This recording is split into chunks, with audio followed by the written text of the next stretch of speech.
السلام علیکم ورحمۃ اللہ وبرکاتہ۔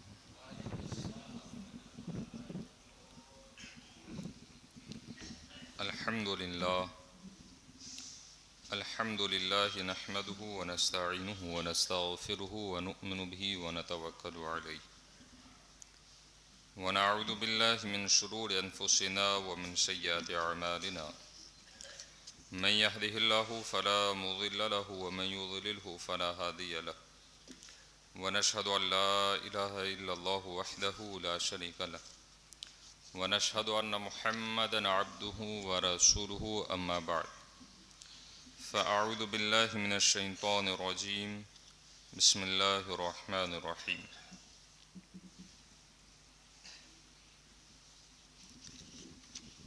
وَلَقَدْ خَلَقْنَا الْإِنسَانَ مِنْ سُلَالَةٍ مِنْ طِينٍ ثُمَّ جَعَلْنَاهُ نُطْفَةً فِي قَرَارٍ مَكِينٍ ثُمَّ خَلَقْنَا النُّطْفَةَ عَلَقَةً فَخَلَقْنَا الْعَلَقَةَ مُضْغَةً فَخَلَقْنَا الْمُضْغَةَ عِظَامًا فَكَسَوْنَا الْعِظَامَ رَحْمًا ثُمَّ أَنشَأْنَاهُ خَلْقًا آخَرَ فَتَبَارَكَ اللَّهُ أَحْسَنُ الْخَالِقِينَ وقال الله تعالى في مقام آخر ثم جعل نسله من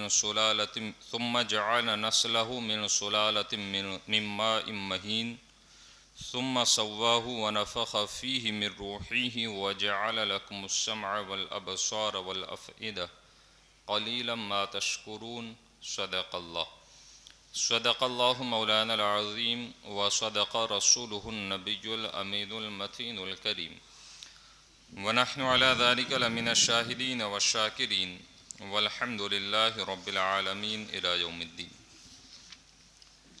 آیت کریمہ پر کچھ دیر گفتگو کرنے سے قبل انتہائی عقیدت و ادب و احترام کے ساتھ نبی کونین سرور مکہ امام الانبیاء جان کائنات فخر کائنات صلی اللہ تعالی علیہ وسلم کی بارگاہ مقدسہ میں ہدیہ درود پیش کریں۔ پڑھیں اللہم صلی علی سیدنا مولانا محمد مبارک وسلم صلاۃ و سلام علیک یا رسول اللہ صلی اللہ تعالی علیہ وسلم۔ سرورہ شاہ کریمہ دستگیرہ شرفہ حرمت روح پیمبر یک نظر کن سوئے ما غوث اعظم بمن بے سن ساما مدد قبلہ دی مدد کعبہ ما مدد قادریم نعرِ غوث اعظم زنم دمد شاہ احمد رضا خان قطب عالم زنم۔ اس نے رب کو مان لیا ہے جس نے خود کو مان لیا ہے۔ اور پھر دوسری جگہ شاعر یوں کہتا ہے کہ نہیں جاتی کہاں تک فکر انسانی نہیں جاتی، نہیں جاتی کہاں تک فکر انسانی نہیں جاتی، مگر اپنی حقیقت آپ پہچانی نہیں جاتی، مگر اپنی حقیقت آپ پہچانی نہیں جاتی۔ اور پھر ہمارا ایمان و عقیدہ ہے کہ رب ہمارے خیالات کو بھی جانتا ہے اور ہماری رگے جاں سے بھی قریب ہے۔ اسی لیے تو شیخ الاسلام رئیس المحققین حضرت علامہ شاہ سید محمد مدنی اشرف الاشرف الجیلانی فرماتے ہیں کہ دور اتنا کہ تخیل کی رسائی ہے محال، دور اتنا کہ تخیل کی رسائی ہے محال، قربت کا یہ عالم کے رگے جاں سے قریب، قربت کا یہ عالم کے رگے جاں سے قریب، یعنی رب ہماری جان کی رگ سے بھی زیادہ قریب ہے۔ تو ایک شاعر کہتا ہے کہ وہی نزدیک تر ہے رگے جان سے، وہی نزدیک تر ہے رگے جان سے، حق تعالیٰ کی قربت کی کیا بات ہے، حق تعالیٰ کی قربت کی کیا بات ہے۔ اور پھر انسان کی غفلت اور انسان نے جو اپنے آپ کو تکبر کا ایک مجسمہ بنا لیا ہے کہ میں ہی سب کچھ ہوں اور میرے سوا کچھ نہیں ہے، حالانکہ انسان کو اپنی حقیقت اپنے آپ پہچاننا ضروری ہے کہ میں کیا تھا، میں کیسے پیدا کیا گیا، میں کسے بنایا گیا، میرے عناصر کیسے ترتیب میں آئے، میں کہاں تھا اور کہاں رکھا گیا۔ اور پھر انسان کو یہ غور کرنا چاہیے کہ کیا تکبر انسان کی شان کے لائق ہے یا نہیں ہے۔ کبریائی صرف اور صرف حق تعالی کے لیے ہے، کبریائی رب کائنات کے علاوہ کسی کے لیے نہیں ہے۔ پھر بھی انسان یہ سمجھتا ہے اگر دولت آ جائے تو وہ اپنے آپ کو بڑا امیر سمجھ بیٹھتا ہے کہ میں تو بڑا دولت مند انسان ہوں، اور پھر اسی محو خواب کے اندر اسی میں الجھ کر دولت کے تکبر و غرور میں آ کر وہ نہ جانے کیا سے کیا کر بیٹھتا ہے، اور وہ اپنی حقیقت کو بھی بھول جاتا ہے کہ جس رب نے مجھے نعمتیں عطا کی ہے، جس رب نے مجھے دولت سے نوازا ہے، اس رب کو ہی صرف کبریائی جچتی ہے، اس کے علاوہ کسی کو برائی نہیں مارنی چاہیے، اس کے علاوہ کسی کو تکبر نہیں کرنا ہے، اس لیے کہ وہ سب سے بڑا احکم الحاکمین ہے، وہ تمام حاکموں کا حاکم ہے، وہ تمام پالنہاروں کا پالنہار ہے۔ اس لیے کہ ہم جب بھی پڑھتے ہیں سورۃ الفاتحہ تو ہم کہتے ہیں الحمدللہ رب العالمین، تعریف ہے اس رب کی جو دونوں جہان کا پالنہار ہے۔ ہم کسی کی تعریف نہیں کرتے بلکہ تعریف اس کی کرتے ہیں جس نے ہمیں جان بخشی ہے، جس نے ہمیں زندگی عطا کی ہے، جس نے ہمیں سانسیں لینے کے لیے مہلتیں عطا کی ہیں، جس نے ہمیں دولت دنیا بھی عطا کی ہے اور شان دنیا بھی عطا کی ہے۔ ہم اس رب کی کبریائی بیان کرتے ہیں، لیکن انسان اتنا غافل ہے کہ دیکھ غافل صانع قدرت کی یہ صنعت گیری، دیکھ غافل صانع قدرت کی یہ صنعت گیری۔ صانع بنانے والے کو کہتے ہیں، جیسے یہ مائک جس نے بنایا ہے، صانع بنانے والا، صنعت گیری اور قدرت کاملہ اگر کسی کی ہے تو وہ صرف رب کائنات کی ہے۔ دیکھ غافل صانع قدرت کی یہ صنعت گیری، ایک مشت خاک کو کیا صورت انشاء کیا۔ سمجھ رہے ہیں اس بات کو آپ؟ شاید کہ اشعار میں نہ سمجھیں گے، آپ قرآن کی روشنی میں سمجھیں۔ انسان، توجہ سے سننا، جو آج ہماری خرابیاں ہیں نا اپنے اندرونی، وہ ہے حسد، تکبر اور کینہ۔ یہ کینہ جب تک ہمارے دل کے نہا خانوں سے نہیں مٹے گا، ہم آپس میں کبھی بھی ایک نہیں ہو سکتے ہیں۔ یہ یاد رکھنا اس جملے کو۔ خلاق کائنات جل شانہ نے اپنی قدرت کاملہ سے انسان بنایا، اپنی قدرت کاملہ سے انسان بنایا، اور پھر اسی انسان کے نطفے سے دوسرا انسان بنایا۔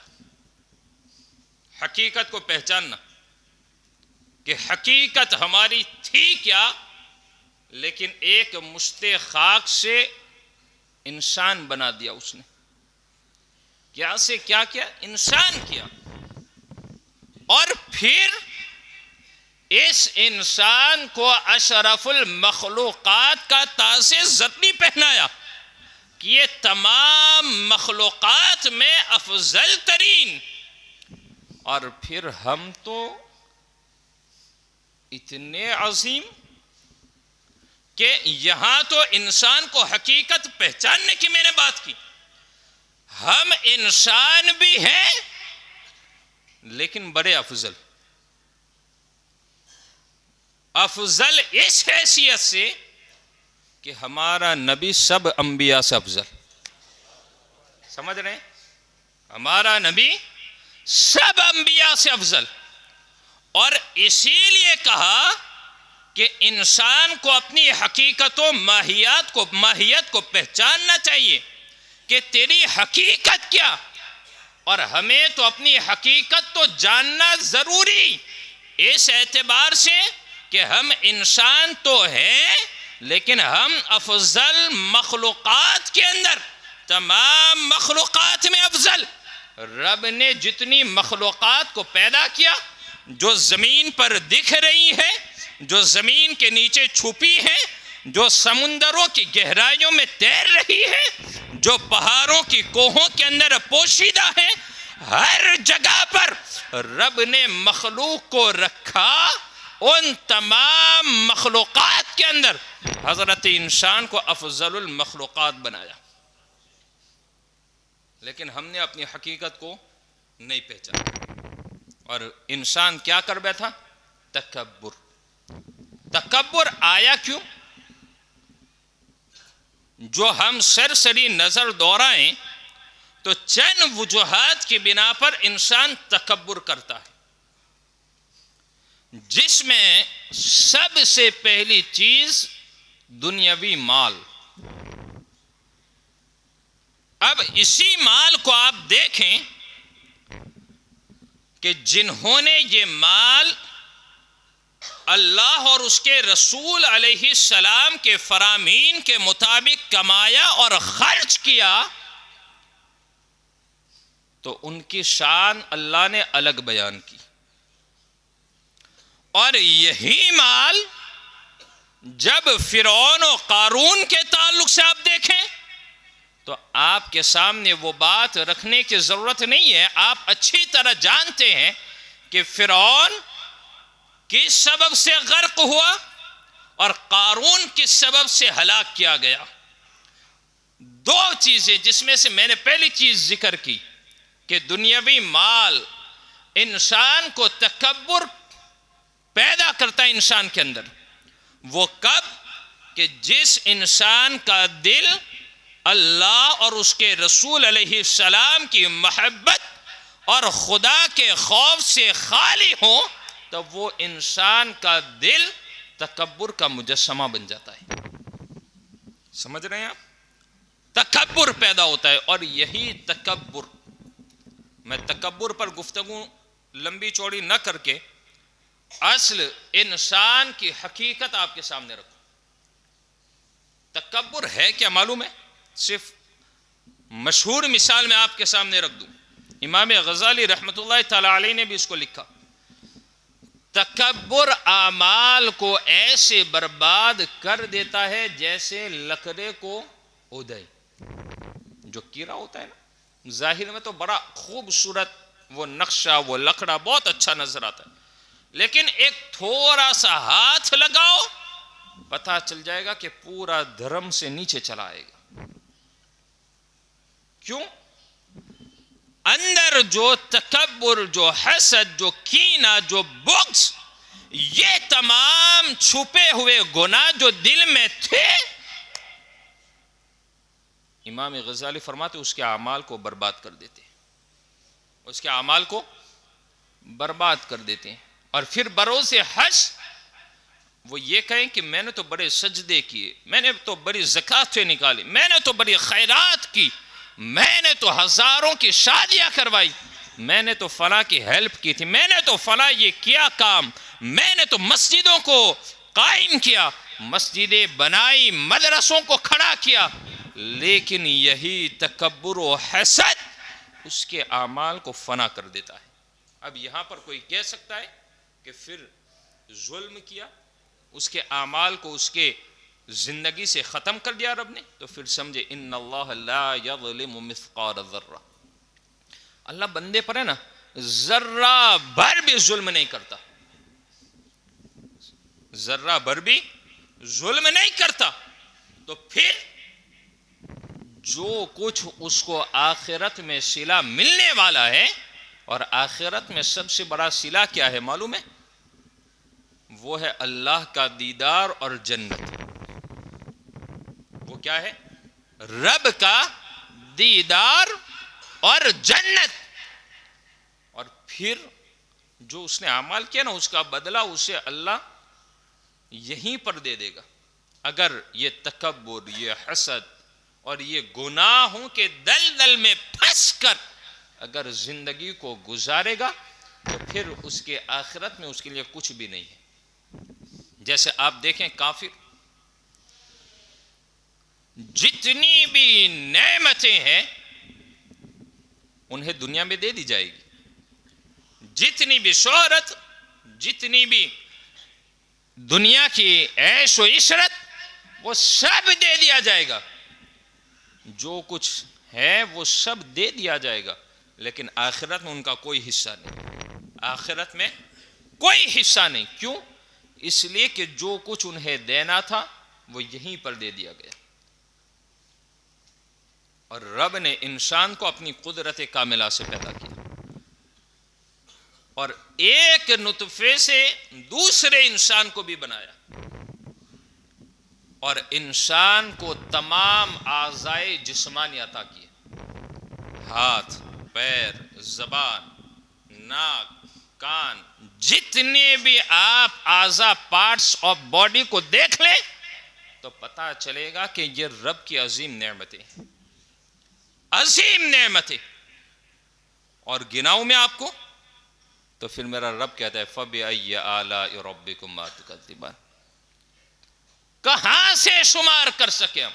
وہ تو کہتا ہے کون کون سی نعمتوں کو جھٹلاؤ گے؟ فَبِأَيِّ آلَاءِ رَبِّكُمَا تُكَذِّبَانِ، اس نے تو ہزاروں نعمتیں ہمیں اپنے جسم نازک کے اندر عطا کر دی، اور اگر اس کو دیکھنا ہو تو صرف یہ ہاتھ کا انگوٹھا آپ موڑ کر لقمہ چاول کا بنا کر مجھے دکھا دے تو صحیح ڈھنگ سے لقمہ نہیں اٹھا پائیں گے ہم۔ کیوں؟ یہ عظیم نعمت، وداؤٹ اس کے سپورٹ کے لقمہ صحیح ڈھنگ سے نہیں پکڑ سکو گے۔ جو تسلی ہونی چاہیے دل کو کہ ہاں میں نے کھانا صحیح ڈھنگ سے کھا لیا، پھر بھی ہم کتنے ناشکرے ہیں، پھر بھی رب ہمیں نعمتوں سے نوازتا ہے۔ ناشکری ہے ہماری، ہمیں یہ تسلیم کرنا ہوگا۔ کیوں؟ رب ہزاروں نعمتیں دیں پھر بھی انسان گھمنڈ کرتا ہے، ہزاروں لذتیں، نعمتیں، دنیاوی جاہ و جلال، دنیاوی شہرت، سب کچھ رب عطا کریں، پھر بھی بندہ رات کی تاریکی میں اٹھ کر دن کے اجالے کے اندر رب کائنات کی بارگاہ میں سر بسجود نہ ہو تو پھر رب کا ناشکر بندہ نہیں ہے تو اور کیا ہے؟ یہی تو ناشکری ہے۔ میرے رب نے تو یہ کہا لَإِن شَكَرْتُمْ لَأَزِيدَنَّكُمْ، جتنا زیادہ شکر کرو گے اللہ اس میں اور برکت عطا کرے گا، ان نعمتوں میں اور ترقی عطا کرے گا۔ لیکن انسان نے اپنی حقیقت کو بھول چکا ہے۔ حقیقت کیا ہے معلوم ہے ہماری؟ وَلَقَدْ خَلَقْنَا الْإِنسَانَ، ہم نے انسان کو بنایا۔ بات کہیں اور چلی جائے گی، آیت کریمہ کا ترجمہ ہی صرف سمجھ لیں، بات صاف سمجھ میں آ جائے گی۔ پھر جو تکبر کرتے ہیں نا، ایک ہے دولت کے سبب، میرے پاس لمبی فہرست موجود ہے لیکن صرف دو چیزیں میں آپ کو رکھوں جو آسانی سے آپ سمجھ سکیں، اور بات بھی لوگوں سے ان کی عقل کے مطابق ہی کرنے کا حکم آقا کائنات کی زبان سے ہے، اور وہی بات میں آپ کے سامنے رکھوں جو آپ کی عقل میں آ سکے۔ انسان دو ہی چیزوں کے سبب تکبر و گھمنڈ اور حسد میں مبتلا ہوتا ہے، ایک ہے دولت اور ایک ہے شہرت،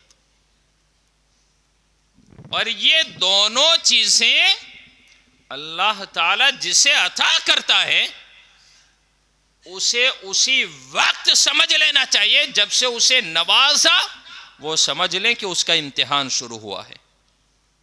وہ کیا کریں؟ سمجھیں کہ اس کا رب اس کا امتحان لے رہا ہے۔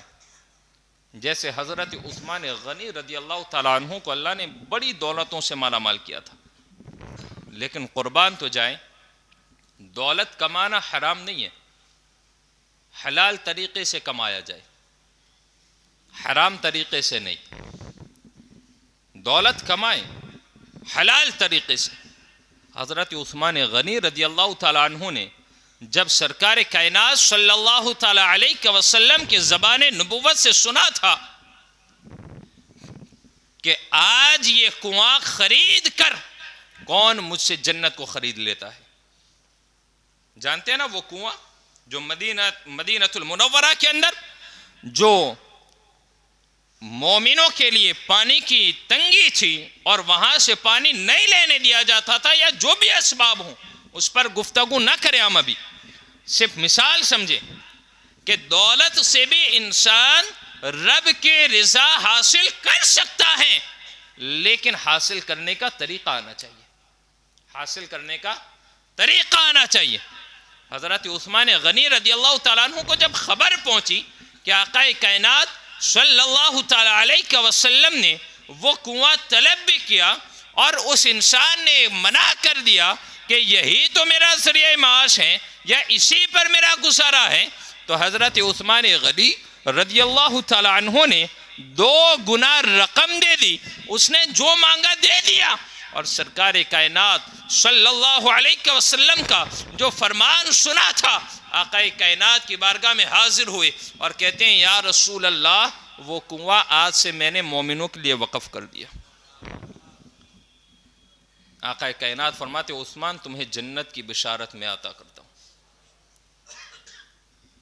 طریقہ دولت، انسان کو تکبر نہیں کرنا چاہیے۔ اب ایک ہے شہرت، جب کوئی عزتوں سے مالا مال کیا جاتا ہے،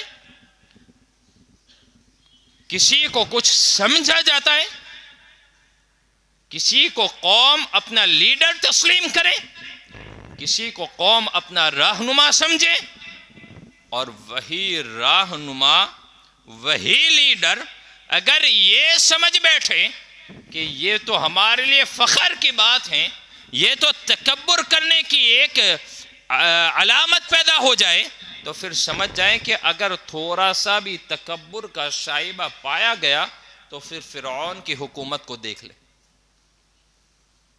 فرعون کہ جس نے تکبر میں آ کر انا ربکم الاعلی کا دعویٰ کیا کہ میں تمہارا سب سے بڑا خدا ہوں، تو پھر رب قہار نے اسے دریا کے اندر غرق کر دیا۔ ہم یہ نہ سمجھے کہ تکبر کرنے والا یہ نہ سمجھے کہ پکڑا نہیں جائے گا، ان بطش ربک لشدید، تیرے رب کی گرفت بڑی سخت ہے، اور جب وہ لگام کھینچے گا نا دنیا مل کر بھی کوئی چھٹکارا نہیں مل سکتا ہے۔ انسان پیدا کیسے کیا گیا؟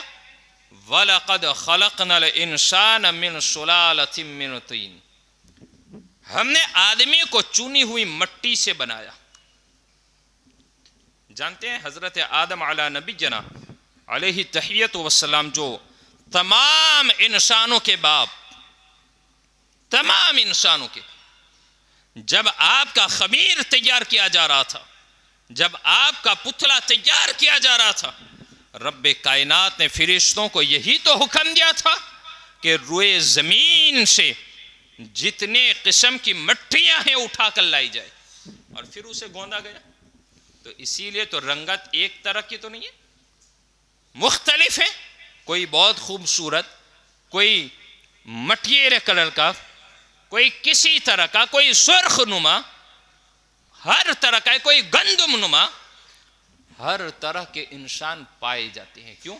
رب نے کہا وَلَقَدْ خَلَقْنَا الْإِنسَانَ مِنْ صُلَالَةٍ مِّنْ طِينٍ، ہم نے انسان کو چنی ہوئی مٹی سے بنایا، اور پھر کیا کیا؟ ثُمَّ جَعَلْنَاهُ نُطْفَةً فِي قَرَارٍ مَّكِينٍ۔ اب سمجھنا، اب جو اصل بات سمجھنے کی ہے نا وہ سمجھنا۔ ثُمَّ جَعَلْنَاهُ نُطْفَةً فِي قَرَارٍ مَّكِينٍ، پھر اسے پانی کی بوند کیا، پھر اسے کیا کیا؟ پانی کی بوند، ڈراپ، ایک قطرہ، اور فی قرار مکین، اسے مضبوط جگہ میں ٹھہرایا. یہ میں نے مفہوم ذکر کیا آیت کا. کہاں ٹھہرایا؟ مضبوط جگہ. اب اس کو میں آسان لفظوں میں ذکر کر دوں، وہ ہے رحم مادر. ماں کے پیٹ میں جو بچہ دانی ہے اس میں اسے رکھ دیا، باپ کی پشت سے نکلا اور اسے رکھا ماں کے رحم کے اندر. بڑا نازک مرحلہ ہے یہ. اور مضبوط جگہ. ذرا قربان تو جائے میرے رب کی قدرت کاملہ پر کہ اس پورے جسم کے جو اعضائے ظاہری ہے رب نے کیسا نظام رکھا کہ اگر ایک باریک نس اگر دب جائے تو پورا جسم کا کنٹرول درہم برہم ہو جائے. کیا ان دنیا کا سائنس ایسا بنا سکتا ہے؟ نہیں، مگر میرے رب کی قدرت ہے، وہ بنا سکتا ہے. وہ چاہے تو بغیر باپ کے بھی پیدا کر سکتا ہے، بغیر ماں باپ کے بھی بنائے. اور ایسا ہوا بھی ہے، ایسا ہوا بھی کہ حضرت آدم بغیر ماں باپ کے، حضرت عیسیٰ بغیر باپ کے. یہ رب کی قدرت کاملہ. اور بغیر ذریعے کے بھی رب کائنات پہاڑ سے زندہ اونٹنی بھی پیدا کر دے. یہ بھی تو ہے. بچیاں بھی پیدا کر دے. یہ ہمارا ایمان. لیکن انسان غور کریں، ایک بند اور وہ پھر رکھا ٹھہرایا اور پھر کیا کیا؟ ثم خلقنا النطفہ. یہ ترتیب دیکھیں ہم کیسے بنتے ہیں. اور پھر میں آپ کو سمجھاؤں کہ انسان کو پھر تکبر کرنا چاہیے یا نہیں. ثم خلقنا النطفة علقة فخلقنا العلقة مضغة. پھر ہم نے اس پانی کی بوند، وہ پانی کی بوند کیا ہے معلوم ہے؟ منی. یہی ناپاک قطرہ اگر خواب میں جسم پر نکل آئے غسل واجب. اپنی حقیقت تو پہچانو کہ ہم کیا ہیں. ایک ناپاک قطرہ جو پانی کی شکل کے اندر رب نے وہ اس کی حقیقت بنا دی کہ اشرف المخلوقات قرار دیا گیا. لیکن پھر انسان اپنے پاسٹ کو جب بھول جاتا ہے نا تو پھر وہ تکبر کرتا ہے. جیسے اگر کوئی غریب ہو اور رب اسے دولت دے دے اور پھر وہ تکبر کرے تو اسے سوچنا چاہیے کہ میرے گزرے ہوئے زمانے میں میری حالت کیا تھی. میرے رب نے مجھے وہ دولت عطا کی تو وہ تکبر کے لیے نہیں دی ہے بلکہ اس کی شکر گزاری کے لیے دی ہے، اس کی بندگی کے لیے دی ہے. بلکہ اسی لیے تو صوفیہ فرماتے ہیں، علماء ربانیین فرماتے ہیں کہ انسان کو اپنے سے نیچے کو دیکھنا چاہیے دولت کے اندر، اور عبادت میں اپنے سے اوپر والے کو بھی دیکھنا چاہیے. جب بازار سے گزرے نا تو ہمیں دیکھنا چاہیے کہ جو ہاتھ کٹا ہوا انسان بھیک مانگتا ہوں تو اس وقت ہمارے دل میں سب سے پہلے رب کا شکر کرنے کا وہ دورہ گزرنا چاہیے کہ مولا تیرا شکر ہے کہ تو نے میرے ہاتھوں کو صحیح سالم رکھا ہے، تو نے میرے دونوں ہاتھ کو سلامت رکھا. جب کوئی بغیر چپل کے بازار میں چلتا ہو اس وقت ہمیں اپنے جوتوں پر غور کرنا چاہیے اور شکر کرنا چاہیے. مولا تیرا شکر عظیم ہے کہ تو نے مجھے برہنہ نہیں رہنے دیا، بغیر چپل بغیر جوتے کے نہیں گھومنے دیا. تیرا شکر عظیم ہے مولا میں بغیر جوتے کے نہیں گھومتا ہوں. یہ بھی شکر کرنے کی ضرورت ہے. لیکن انسان فخر کرتا ہے، میں تو 7,000 والا جوتا پہنتا ہوں، تو نہیں پہن سکتا. یہ ہے تکبر. سمجھ رہے ہیں؟ میں اصلاح کر رہا ہوں. ہم اپنی حقیقت کو پہچانیں. پھر کیا ہوا؟ ثم خلقنا النطفة علقة. پھر اس پانی کی بوند کو خون کی پھٹک کیا. چند ماہ گزرتے ہیں نا تو پھر وہ خون کی شکل اختیار کرتا ہے، اور پھر کیا ہوتا ہے؟ فَخَلَقْنَا الْعَلَقَةَ مُضْغَةً، پھر خون کی پھٹک کو بوٹی کی شکل دیا۔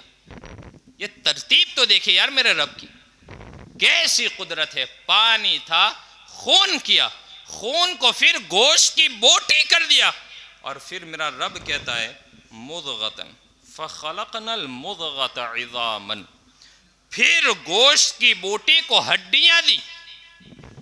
پہلے گوشت بنا، پھر ہڈیاں، پھر بونس بنتے، پہلے گوشت پھر ہڈی، اب پھر دیکھیں پھر کیا ہوا، پھر ہڈیوں پر گوشت بنایا۔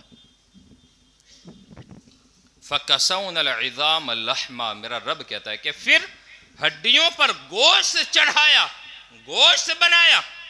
ثُمَّ أَنشَأْنَاهُ خَلْقًا آخر، پھر اسے اس صورت میں اٹھان دی، یعنی وہ صورت عطا کی۔ فَتَبَارَكَ اللَّهُ أَحْسَنُ الْخَالِقِينَ، تو اللہ بڑی برکت والا ہے، اللہ سب سے بہتر بنانے والا ہے۔ بات سمجھ میں آئی؟ اب دیکھیں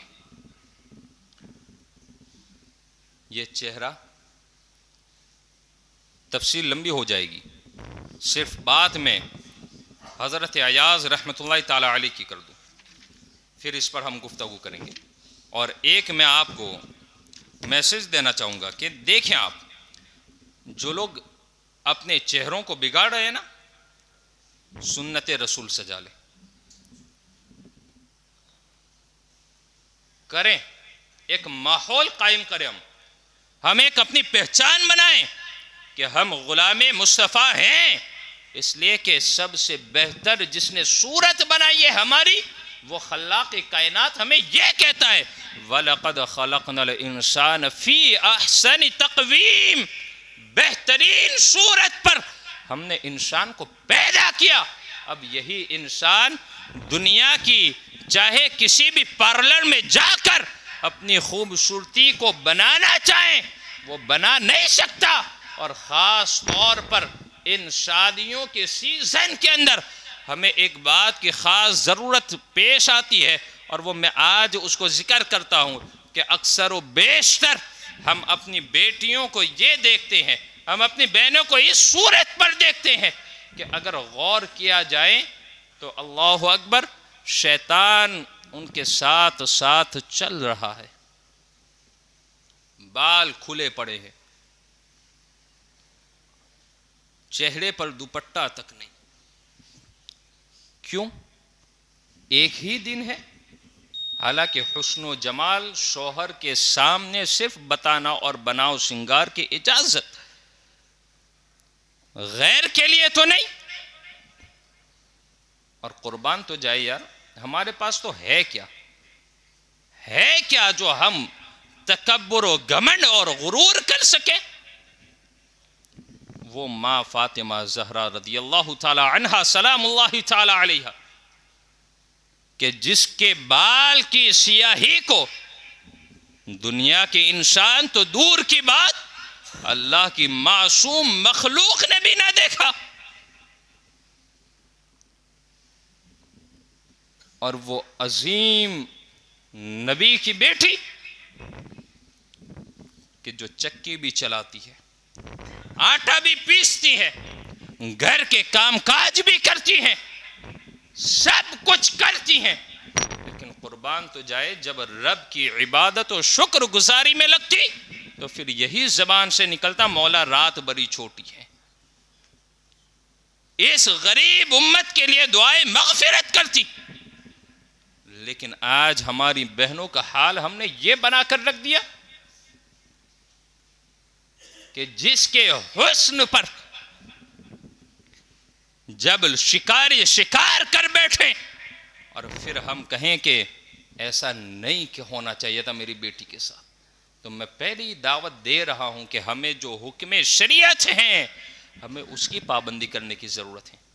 ہمیں اپنی بیٹیوں کو وہ آوارہ راہ پر نہ لگائیں کہ شادی تو ایک دن کی ہے، 2 دن کی ہے، لیکن خدا نہ خواستہ اسی 2 دن کے اندر 2 لمحے اگر ایسے آ گئے کہ جس سے تمہاری بیٹی کسی پر فریفتہ ہو گئی اور وہ کوئی غیر نکل بیٹھا تو پھر یاد رکھنا بیٹی تو بیٹی ایمان بھی چلا جائے گا، پھر برائے پچھتاوے کے علاوہ کچھ نہیں رہے گا۔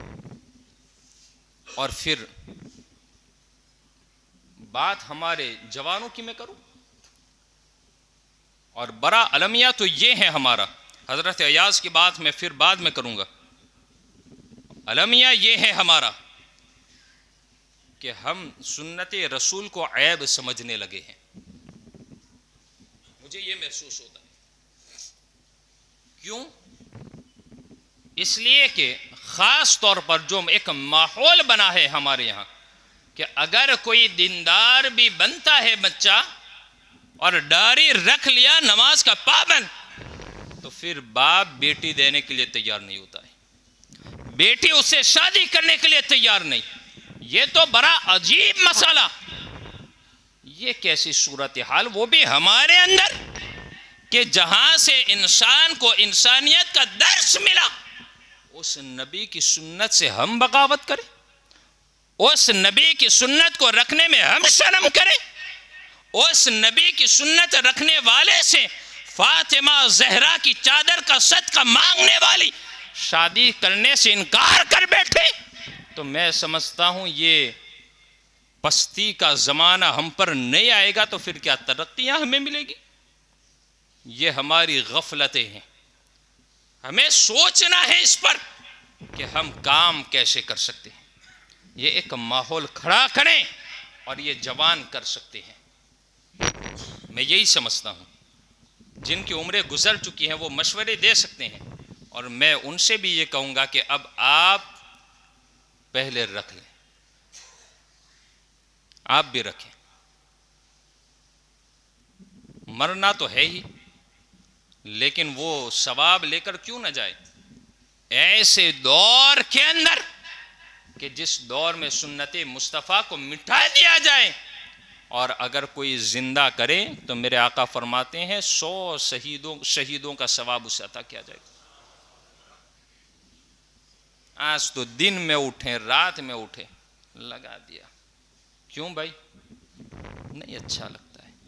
میں تو یہ سمجھتا ہوں کہ اس سے تمہاری صورت بگڑ جاتے ہیں۔ جنہوں نے داڑیاں رکھ لی ہے نا، آپ اس کے پاس کے چہرے کو دیکھیں آپ، اور پھر آپ جنہوں نے داڑیاں رکھی ہیں ان کے چہرے کو آج دیکھیں تو آپ کو زمین و آسمان جتنا فرق محسوس ہوگا کہ پہلے چہرے پر نور نہیں تھا اور داڑھی رکھنے کے بعد اللہ نے اسے نور عطا کر دیا۔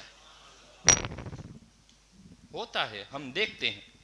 اس لیے بڑی مؤدبانہ گزارش کروں گا کہ ہم اپنی حقیقت کو پہچانے کہ ہم ہے کیا۔ ایک تو انسان بنا کہاں سے، اور پھر دوسرا ہم امت کس کی ہے۔ افضل البشر بعد الانبیاء لا حول ولا قوة الا باللہ لا الہ الا اللہ وحدہ لا شریک لہ واشہد ان محمد سبقت لسان ہوئی، جو تمام انبیاء کا سردار، تمام انبیاء کا، کہ لا نبی بعدی، جس نے کہہ دیا کہ میرے بعد اب کوئی نبی نہیں، اور پھر کیا کہا؟ میری امت کے بعد اب کوئی امت آنے والی نہیں ہے، اس نبی کے ہم امتی ہیں، اس نبی کے۔ تو بھلا ہمیں غور کرنا چاہیے کہ آج ہمارے اس رویے سے کیا سرکار دو عالم علیہ السلام کو تکلیف نہیں پہنچتی ہوگی؟ جس نبی نے رات بھر اس امت کے لیے دعائیں کی ہے، خدا را اپنی مسجدوں کا آباد کریں گے اور سنت رسول رکھنے کی کوشش کریں گے، برکتیں دیکھ لینا پھر آپ۔ اور جو گھر کے بڑے لوگ ہیں نا، میں ان سے پہلے کہوں گا، اور پھر صرف چہرہ نہ رکھیں کہ تھوڑا سا بنا لیا، ٹھیک ہے ابتدا کر رہی ہیں آپ کہ دھیرے دھیرے بڑھا لوں گا، لیکن نیت پکی کر لیں، صرف چہرہ ہی بنائے، نیچے والا نہ کاٹے، ایک مشت ہو جانے دے، ایک مٹھی جب رکھا ہی ہے تو پھر وہ کیوں نہ رکھیں جو طریقہ مصطفیٰ ہے، جو طریقہ صحابہ، طریقہ اولیاء ہے نا۔